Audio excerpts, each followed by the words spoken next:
I'm Betty. Thank you so much. So excited to be here.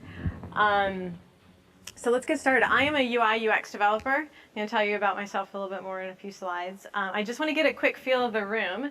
That, and I'm also doing a sound check to make sure, seeing how my voice sounds. You can hear me well back there? I don't want to scream at you. I might come down. I'm used to much more of an intimate room. So you're going to have to work to keep track of me here. Anyway, so yeah, I'm a UI UX developer, and I live in browser tools. So this is very interactive. I'm used to doing meetups. I don't think they'll ever invite me to do a keynote because I love interaction. I go out and speak to the dev community because I learn just as much from you guys in these events as you learn from me. So questions, comments, if you want to throw something at me, you know, it's all welcome. I'm good at dodging or catching things. So let's get started. This is going to be a bit crazy. I've got two devices because as a UI UX dev, I'm constantly testing multiple devices and multiple platforms. So we're going to see how all this goes and connects today. I do need to hit the start button, so bear with me. All right, browser tools. Who am I and why am I here? How am I going to keep you guys awake at 2 o'clock in the afternoon? Thank you. Coffee. Coffee. We've got coffee in the back. No, we don't have coffee in the back of the room. There's other people's coffee in the back of the room. So this is all the random stuff that I have done over my career of more than 15 years. I don't even count anymore because it kind of gives away my age. I started out as a network engineer, systems analyst. Who remembers Novell Networks? Woo! Yeah.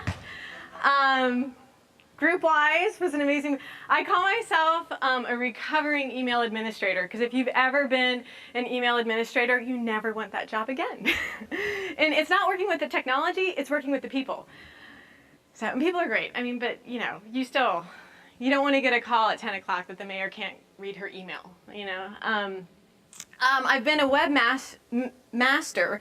I was called a web mistress, and that made me feel very uncomfortable. Content administrator, office events, all kinds of random stuff. I've been speaking, you know, they just keep putting me in front of people and I keep talking. So, fun fact, I am a mother of 5. One at a time. There they all are. Half of them are as tall as me. Now, when you're a mother of 5, even though you are in the tech industry, when you go to Universal and you get your picture, you just keep going. But yeah, let's go inside. I'm like, I don't got money for that. Let's go. We're going to the cafeteria. I'll take them back eventually. But we kind of went there through the day. One of my daughters has blue hair. She's kind of having fun. She's at UCF right now. But they're all spread out. So I kind of had them, you know, herding, taking care of each other. So the last 2, the others took care of, and I just kind of managed the herd as they go. I'm also a member of GDI, which is Girl Develop It. Again, they put me in front of people and I started training them. Here's a logo parade of all the places that I've worked. I spent years at the city of Tampa, loved it. That's where I was supporting Novell Networks and setting up servers with disks. Remember, you'd set up a server and this was a box and you'd put the disks in there. Yes, yes, thank you. Good times. And then it would crash. You have to get another box in there. So right now I'm working at Agile Thought. I absolutely love it. I am a senior UI UX dev there, working as a consultant. And a lot of the tools and things that I'm going to show you today are just things I've picked up over the years. When I worked for the city of Tampa is when I finally got into the dev world as a developer. I worked for tampagov.net, doing web accessibility, content administration. And so I started using the browser tools for IE6. Yeah, it was really ugly. So it was, since then, IE has kept me gainfully employed. So I talked about my involvement, and that's actually Women Who Code. That's actually what brought me here today. I started doing web accessibility. I was hired to do audits for international websites, so I can do the screen readers and all this cool stuff on the front end, adding the JavaScript hooks for the APIs for JAWS and all those type of devices. This is a cool thing we did with Girl Develop It and Women Who Code. This is a group of girls, 2 of them are mine, and he taught functional programming. It was very cool. I wish I could have learned functional programming from him. Straight console that was in Elixir, which is similar to C. So that's how we really support the community. This we did restrict to just girls because it's middle school, you know, and the girls kind of don't want to be hassled with you guys. The older women, we're used to you know, we're married to men, we give birth to men, we're fine. So the Women Who Code, we have a really nice, happy, healthy, supportive male community that we call them advocates, but they consider themselves members, so we'll leave it at that. But we're welcome to have them. So we're going to do a ton more next year. We're part of the only Women Who Code in Florida. So we've got a couple members here today. Thanks for coming out. We have some sponsors. Actually, you are going to be a sponsor. I'm just got to send you an invoice. Yeah. All right, so we're gonna, enough about me. Let's start having fun. Let's get into the browser tools. I'm going to be connecting devices, and I'm just going to kind of walk you through. And again, this is going to be interactive. So if you see me doing something and you're wondering if it can do a little bit further, ask me. But as a UX developer, I live in these, and I like to go straight to the browser tools. I use simulators every now and then, but when a bug comes back to me, it's on the native device, so I need to click through it. I need, some things are performance-based, and I'm going to show you some of those scenarios that I ran into working on some previous apps, and why it's helpful. So setting up these tools and environments and so forth.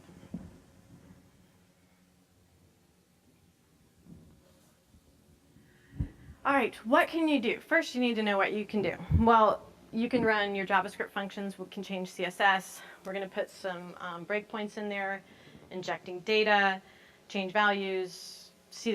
We all know about the error consoles already. Mobile testing and device mode responsive views. So these are the things we're going to show today. If we have some time, I'll go ahead and show our favorite IE. Keeps us all employed. There's still IE 11 apps that we have to support, and then it was so terrible that they've renamed it to Edge. So that's why I've got 2 laptops here. Well, first off, I actually was just going to show Safari and Chrome, but Sandra, who's another Women Who Code director, she's like, you have to show Firefox for blah, blah, blah. So she asked me to show this video, hoping the audio is going to work, but Firefox does have some amazing things as well. There should be a video here. Yeah, going beyond debugging. And a quick plug for Firefox. We actually use the Firefox tools for the Kids Code Academy. Which one is that? We used Thimble. So it's another plugin, Mozilla. All right, let's see if this works. It's a quickie little video that shows some of the... Are you going to play? Oh, are you kidding me? Hang on. This is live. Here we go. There it is. User error. The Firefox Debugger is a powerful tool for examining and debugging JavaScript code. In this series of tutorials, we use it to debug a simple-to-do app. Before we start, let's look at the debugger interface. Hit Option Command S on Mac or Option Control S on Windows to open the debugger. The debugger is divided into 3 panes: the source list pane, the source pane, and the tool pane. The source list pane shows all the JavaScript files related to the current page or project. The source pane shows the content of those files, and the tool pane contains sections for the toolbar, watch expressions, breakpoints, and the call stack. In our next lesson, we'll use the Firefox Debugger to fix a broken to-do app. Stay tuned for more videos in this series and check out our step-by-step tutorials on the Mozilla Developer Playground. All right, thank you. And I heard the Developer Playground is amazing. Yes? is this going to be in just straight Mozilla Firefox, or is it Mozilla Firefox Developer? Because they have like a browser for developers. That's a good question. This is actually straight, can you hear me? Got the sound back on. This is actually just straight in the, I've turned on the Firefox. Let's see. Come on, wake up. So here's Firefox. This one looks like the regular, so you probably do need to install the developer, because this, if you see my screen, pull it up. This is similar to how we have it with all the other browsers. Yeah. So yeah, I suspect it will. That's a good question. If Sandra was here, she could answer, but she had to go back because she got called back by the TSA. So she's bonding with our Floridians here. All right. But so there's more. There's also a developer playground for Mozilla that has a lot of resources for us as well. All right, so let's start getting into devices. So first off, you have to enable, and you have to go on your native devices. So I'm going to start with playing with Safari. So it's got to be run on a MacBook. And we're going to enable it. So open up Safari. I'm going to close it. All right, so in Safari, we go to Safari Preferences up at the top. And then in the Advanced tab, you have Show Developer menu. We just turn that on. All right, now we're ready to go. So when I worked for Bloomin', we did Dine Rewards. This was a fun single-page app in Angular with a Sitefinity backend. So we have videos running for desktop. But for where's the design mode? There it is. So I'm going to turn on enter responsive mode. So what we did for the mobile devices, we actually turned that off. So I'm turning on design mode. I'm going to refresh it. And when I refresh it, it's going to run it with the iPhone engine. So we have some hooks in there for the code that says if it's an iPhone or if it's a mobile device, and we can talk about the difference between mobile devices and so forth, but limited bandwidth, so we don't want to have to push a video. So that's just going to show a basic carousel. I can click on it again and turn it. I have my touch events. There's like this Easter egg in this app. Let me show you. Come on, is touch event? Okay, so this one actually doesn't use touch. I'm using 2-finger scrolling here. So it's got this cool little redeem now. There's a promotion here. So this is using, I think it's Bootstrap Grid. See how good my memory is. I'm going to do, I'm right-clicking or control-click, and now I can open up the rest of the developer consoles. And this is where all the goodness happens here. Boop. Stretch it open. So I can see UI bugs, I can check alignments and so forth. But what about when I want to start really getting into things? So I can use my selector and go in there, and it's actually going to highlight the piece of the code, which is really helpful. So I can see the classes used. Well, what else is in here? I've got my debugger,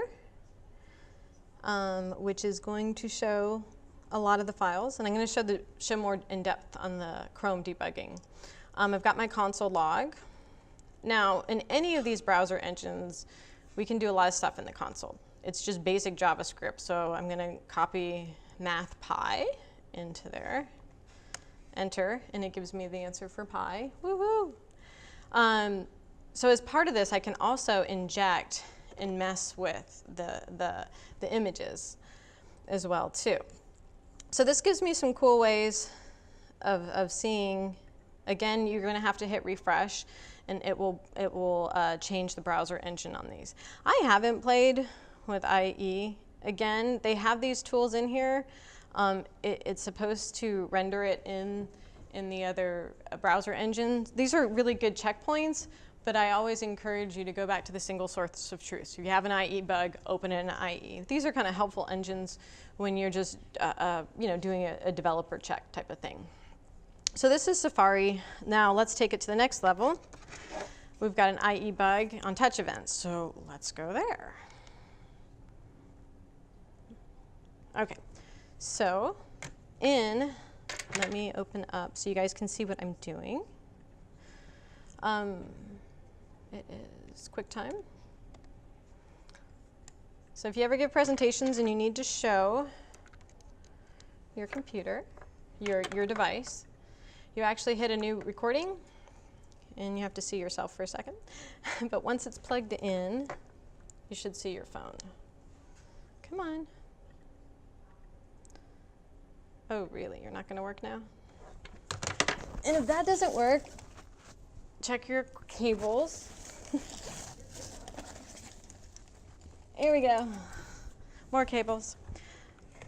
The quality of your cables matter. This is actually part of the demo to show that you need to have good quality demos, or good quality cables for your demos. But thank you, AccuSoft, for this little dongle. So once you have a good cable,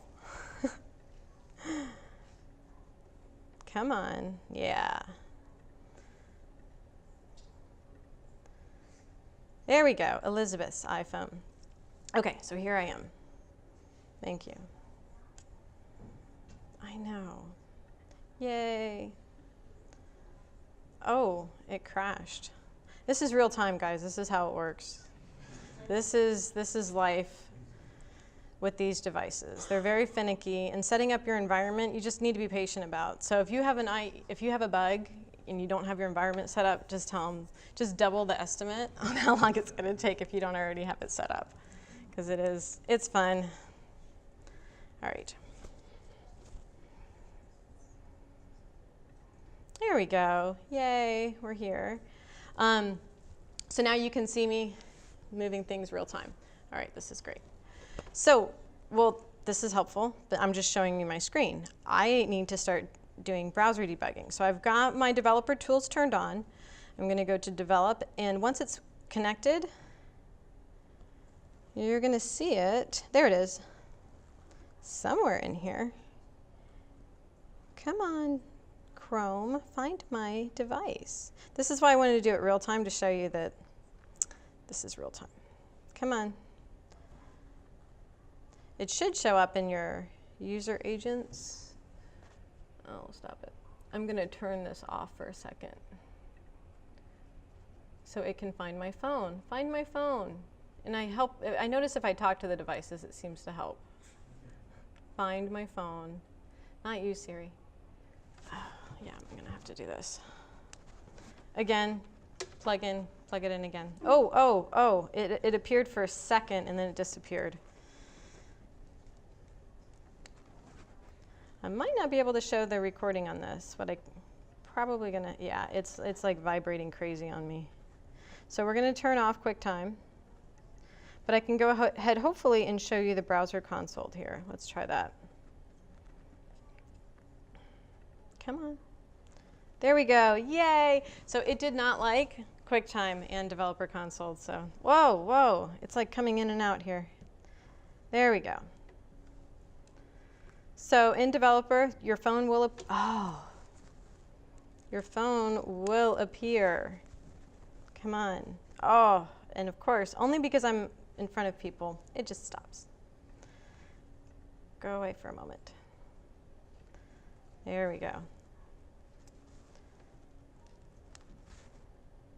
Come on, you can do it. I think iTunes just wants to take over our presentation. It's not about iTunes. It's not about you.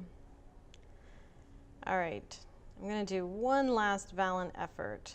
But basically what it does is I have some screenshots. There's always the fallback. So we do have it, you know? I know what the issue is. So this is real-time debugging. QuickTime. I'll show you what I'm going to have to do on this device.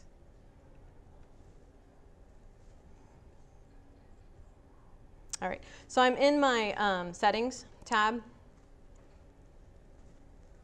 and we're going to go to Safari. Then way down at the bottom, we've got advanced. Can anybody see why this wasn't working? Yes. I wanted to show you how to turn it on. I just forgot.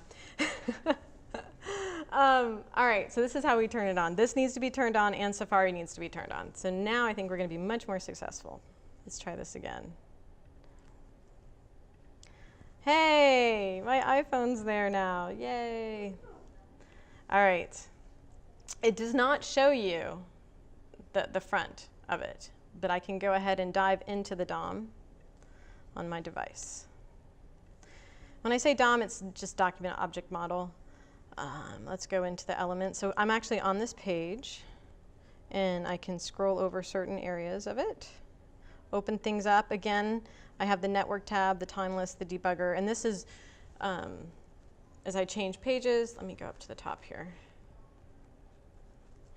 One of the bad things about me working as a consultant right now, I'm working on a lot of projects that I have to do non-disclosures. So I can't show you the projects I'm working on because they're big, boring accounting apps.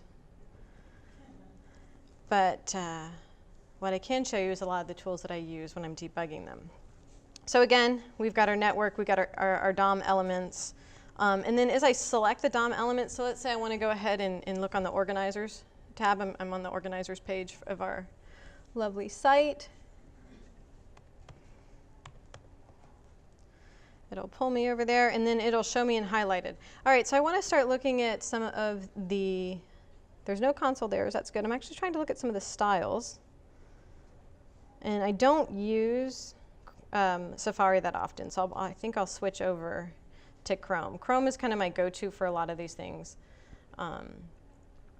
Now, again, if I'm working in iPhone, I need to use iPhone. I need to work in the iOS and on a MacBook Pro for debugging. So if we've got console logs, we can look at all of the source files as well too, which is over here. And then we can show the indentions as well too. All right, this is kind of boring. Let's move on to the Chrome tools, which are a lot more interesting to be. There's not too many. Once with the compilers, and as long as you're using a good, healthy, responsive grid, I haven't seen too much except for when I was actually doing Dyn rewards. We had a lot of interesting things because we were still supporting iPhone 5. So I had to debug and run some things in iPhone 5 as well. Hey, there you go. That was some fun stuff in here. And all the links there. Okay, so does anybody have any questions regarding just basic connectivity for your iPhones and hooking it up for Safari debugging? We're good. All right, cool. Let's move on. So for Chrome, how many of you have used Chrome debugging tools? Awesome. So let me skip ahead to some of the more interesting aspects of it, shall we say. Obviously, if we just hit F12, it opens and closes. Some of the fun things that I like to show to newbies, I'm going to go to, actually I'll do this on DevFest.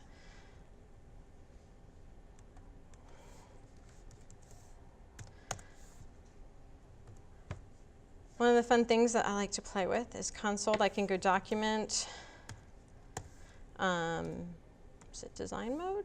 Yeah, design mode. All right, so I'm going to go to document design mode. There's times when I'm showing a client a website and they get stuck on something. You know, they get stuck on maybe the title of a menu item, like, well, it really should be this, or the color's not right for something. So if you switch it quickly over to design mode, we can have it so that they're stuck on, hang on, I have to hit enter. There we go. Design mode's off. So let's turn it on. And it's just like your terminal. You can go up and down arrows. It remembers all of your commands. So I'm going to do design mode equals on. Okay. So now if I want speakers to say presenters, it is this easy.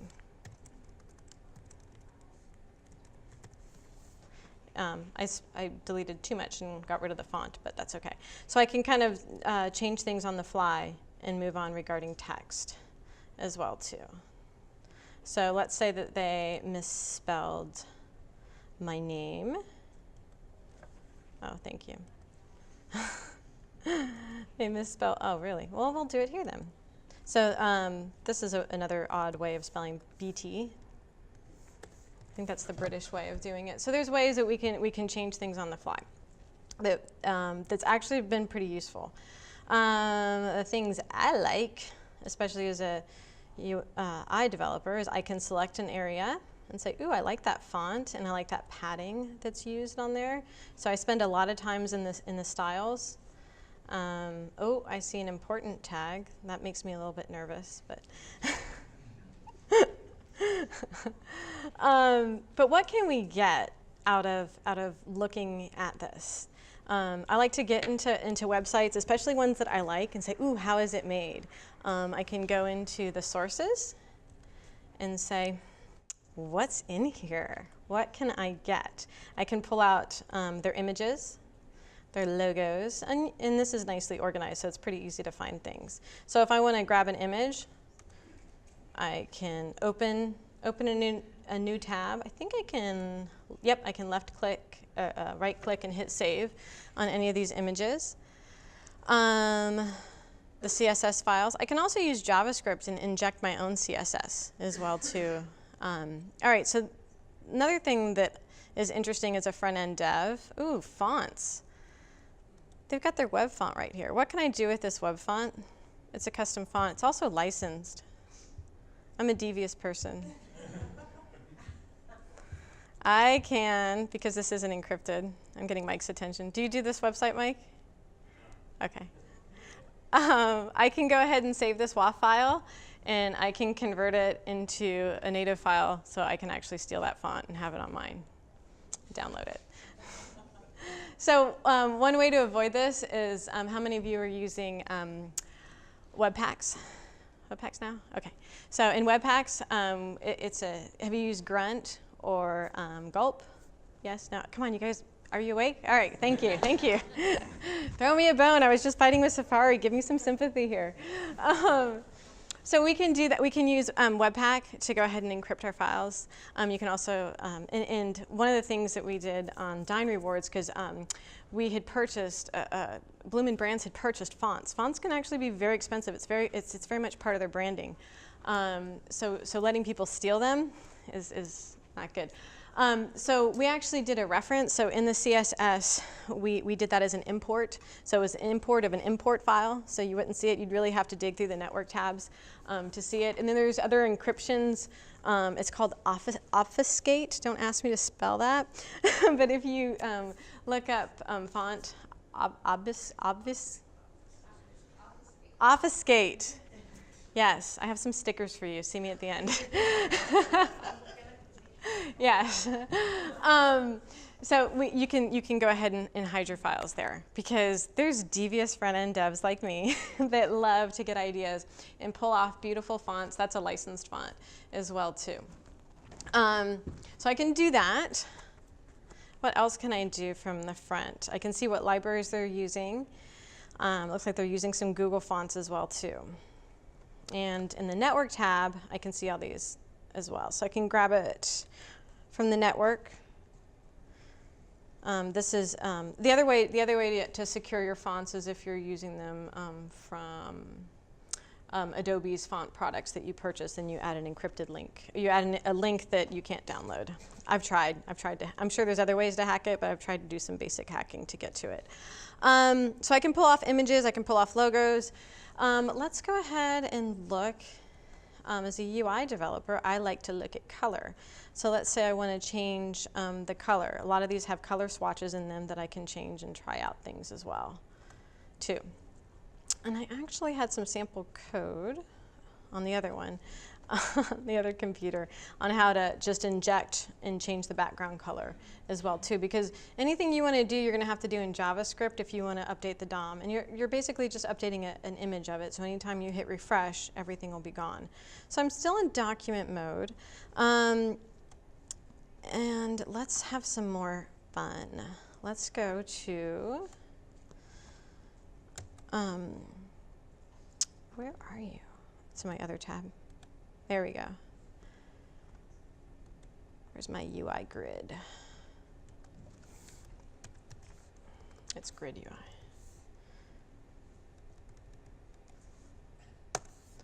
So, oh, I want the UI for this.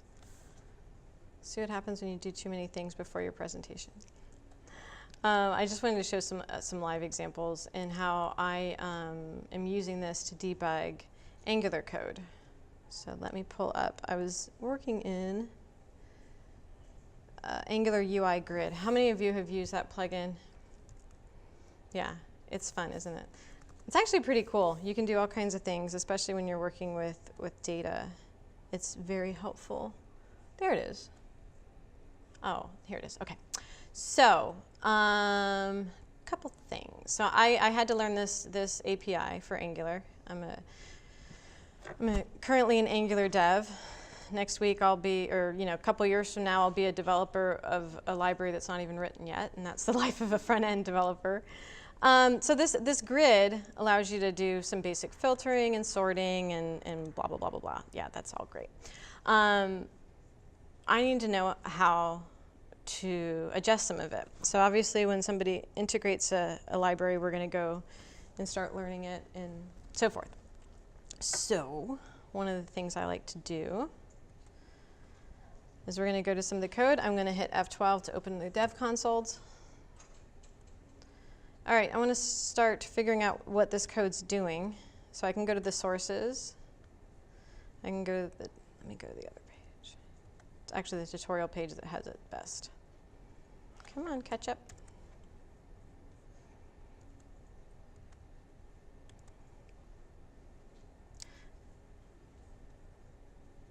So in the sources tab, I've got, stop it, the docs. I want to get into the JavaScript and I want to start debugging some of it. There's a cool little feature in here. So if the files are minified, you can actually unminify them with this little button here. See this little, the squigglies? So anytime you do want to look at another website and the code's minified, there's a button to unminify. All right, so some of the cool things we can do, I always like to hijack the scope because some of the projects I work on, they have what we call scope soup. And this is in Angular when kind of controllers bleed scopes to other things. So I'm going to go ahead and put a breakpoint. I put a breakpoint in by selecting the file. I'm going to just select a variable to stop it. We'll hit refresh. And of course, I hit something that didn't doc setup. Come on. These are all of the JSON files that we have. On the update function, let me just get, come on. One of the things I do, because I'm new to a project and I just dig through the DOM, oh, there's no plugin on this page. That is great. All right, so now I finally hit it. So I can mouse over this is what I spend a lot of time in. I mouse over, and then I can dig in through the data model. I can see, oh, the data's there, it's actually up in the parent scope. No, if you find yourself having to do scope.parent, stop and pass the variable in or use a service or something else. But I can go ahead and start digging through a lot of the data. I can also go through on the right-hand side and see the various instances of it and go through. And a lot of times when I have bugs and stuff, a lot of times in this scenario, for example, when I go over it, some of the dependencies are undefined. So this is kind of how we can use the browser tools to crawl through Angular. And there's no plugin required for the scope, because this is Chrome, and Angular's Chrome. So I can use a lot of these tools here to debug it as well. Again, even if it gets a little bit more complicated when the files are on a CDN, but if you're doing your local dev environment, you would set that up correctly anyway. So what's next? Let's go ahead and hook up some devices. So again, I have a bug that I need to go through on the Android device. So I'm going to hook up a toggle for it. And this, I've practiced more, so this should definitely work. I'm going to open up a new tab. And within developer tools, there's an extra little hook. It says more developer tools, because I need more tools. Thank you. And then I'm going to go to remote devices. Hang on. All right. Remote devices. And then it pulls up this little console. So you can see it right here. I've got a Nexus 6 and it's connected. Yay. All right. And then from there, I just click on it. Now I can enter, I've got the device right here, so I can go ahead and open up anything I want. I'm going to actually go ahead and click on the Dine Rewards as another example. Oh, come on. Let me open up Florida DevFest again.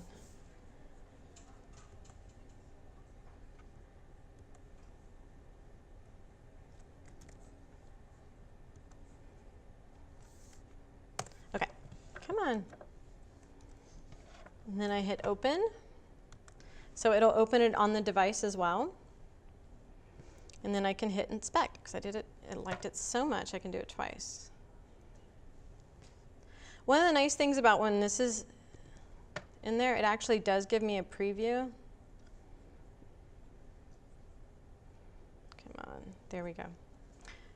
So here I can see the device here, which is really nice. Again, we can select different elements of there. I really like Chrome, and then it gives you a tree to the DOM element, so I can walk the tree, as we say. And again, I can look at all of my sources. I can change the color. I can change the text. I can really kind of stress the DOM. The other things that's really helpful is I can see how on the device is it dealing with all of the data that's coming in as well. I can see the performance and the memory.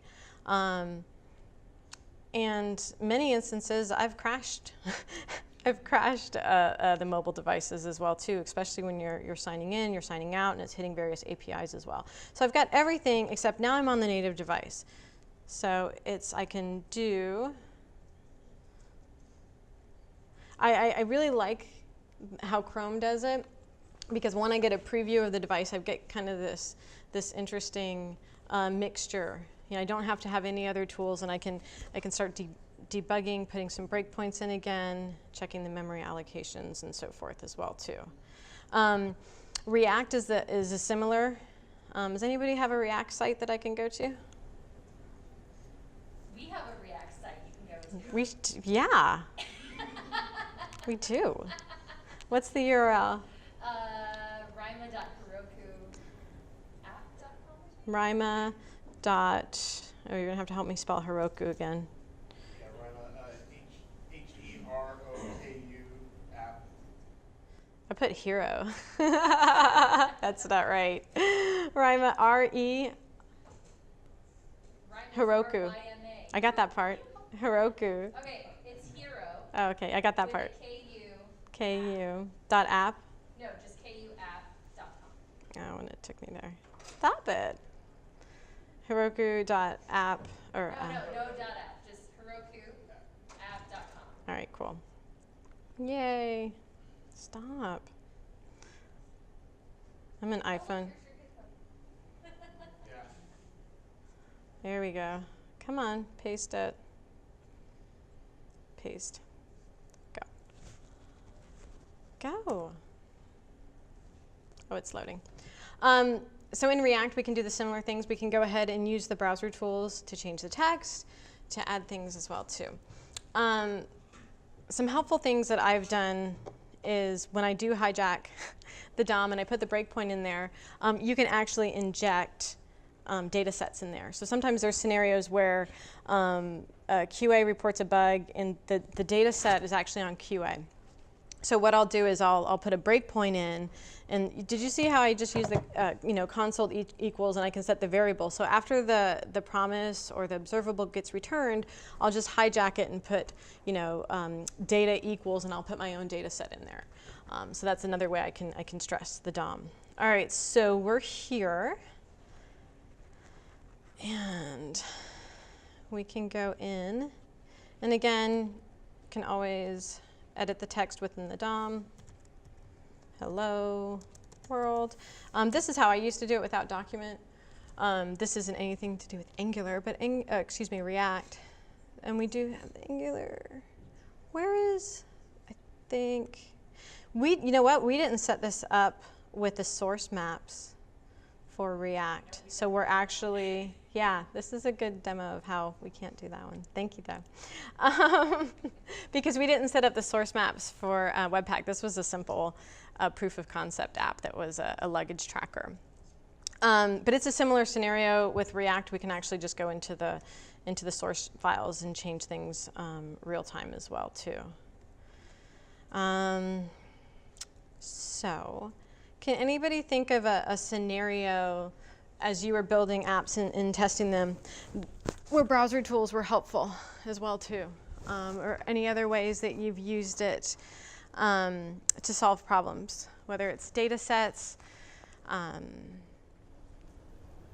used it to pause Ajax requests to see what's going on. To pause Ajax requests. So you would do that through the network tab, right? I go into the sources and go under the XHR request and pause it that way. So we were going, I'm speaking secondly. So we go under sources and Go to the right and then go to XHR breakpoints on the right. Right there. awesome. But there's no Breakpoints. Ajax, so it's not gonna. Yeah, this one doesn't have the Ajax calls. That's a, let me hit refresh on this one. I've actually used this. Let me go to a site that's pulling a bunch of APIs, because what I've done on the console is look at these API requests and open them up to see, do I have the right dependencies in there? Am I setting it up correctly? I can see the previews and so forth. That's probably one in here too. Pretty much every website. You can remove overlays from paywall. I'm sorry, what was that?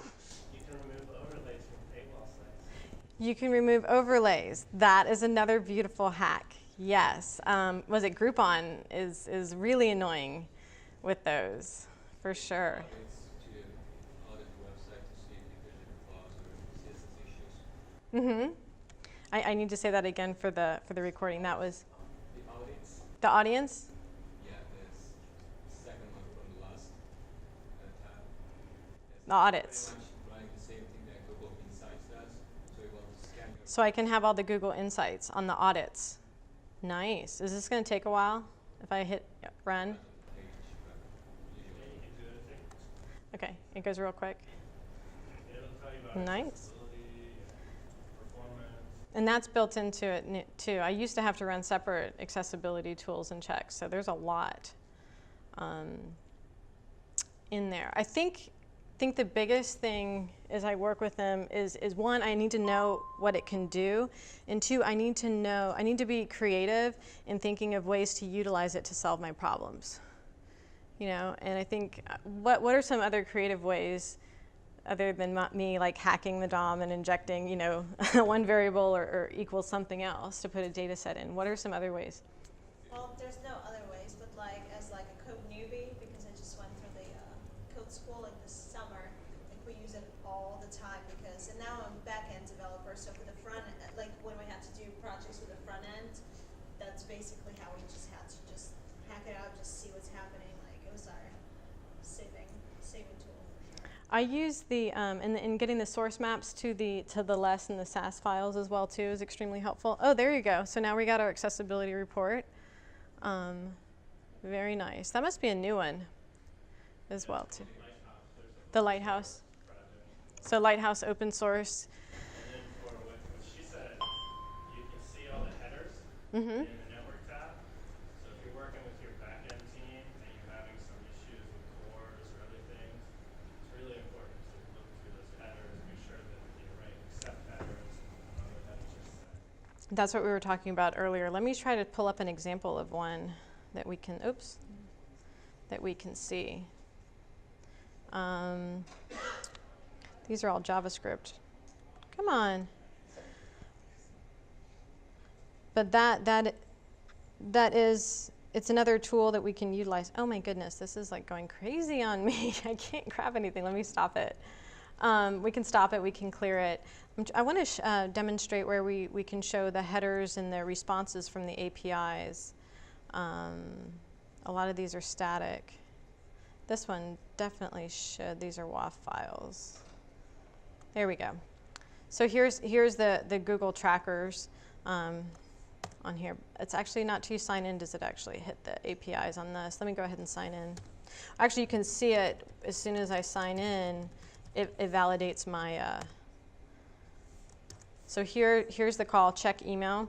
So let's see when we're writing that call, we can see what we're setting up. So here's what he was talking about regarding the requests, and here's your payload. So that's all that our code is sending. So one, we want to make sure that the payload's getting there correctly.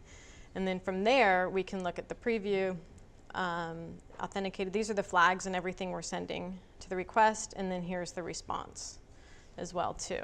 So that's what we're talking about regarding making sure that we're connecting to the API, that we're getting what we expect that we're getting out, because sometimes I'll get a UI bug and I can't say, oh, it's not my problem. I've tried, it doesn't work. So I have to, politely saying, hey, by the way, the API is no longer returning what we thought it was, and that's why the UI and then is broken. And just building on that, it seems like going any further debugging-wise, it makes sense to move this over to Postman and make a request through there. It does, But, using Postman or Swagger, other if you have things. a tight iteration cycle here, and let's say you're not just posting an email address, because it's a very long form field and you don't want to fill it out again. Right-clicking on the request on the left-hand side and clicking Replay XHR is a tremendously valuable tool. On the left-hand side, where it says check email in the list. On the left-hand side, There we go. Right-click on that guy and Replay XHR. I'll resend it. nice. Yay. So if that's a long form field, you don't have to refill it back in. Very nice. So what he was saying, just to reiterate for the recording, is that if we want to hit it again without having to reload this page, without having to enter the data on the DOM again, we can hit particular events as singletons to validate that. Well, thank you guys. I learned a few things, and hopefully you guys see a couple of tips and tricks as well too. If it's when you normally manipulate the dominoes in the elements tab, normally, like if you use a jQuery, you have to know the class name or ID of the element. And if you want to repeat same thing in different elements, there's a quick shortcut for $1, which represents the elements selected from the elements tab. Nice. Console and the elements at the same time. So I'm going to do console. What was that? If you go to elements tab, Elements tab. which will open console at the bottom. I'm at the bottom. I'm going to go to console. Okay. Normally, if you want to point out body, you can say $, body. Yes, I can do the selectors. Oops, here. But the short form is if you do $1, it means the element currently selected. Nice. So if I have this one currently selected. $0. So $0 because it's the first item in the array. There we go. Very nice. Very cool tricks. If you have a function in console, you can click on different elements and then on the same function with arrow sign, and then repeat the same function of that element. Beautiful. There's a lot of hacks that save us a lot of time. What I use it for is, especially when I'm given a bug, I need to triage it. So it really helps me to go through the browser tools and get an idea of the severity of it and help figure out where within the app is the real problem. I appreciate your time today. Thank you guys so much.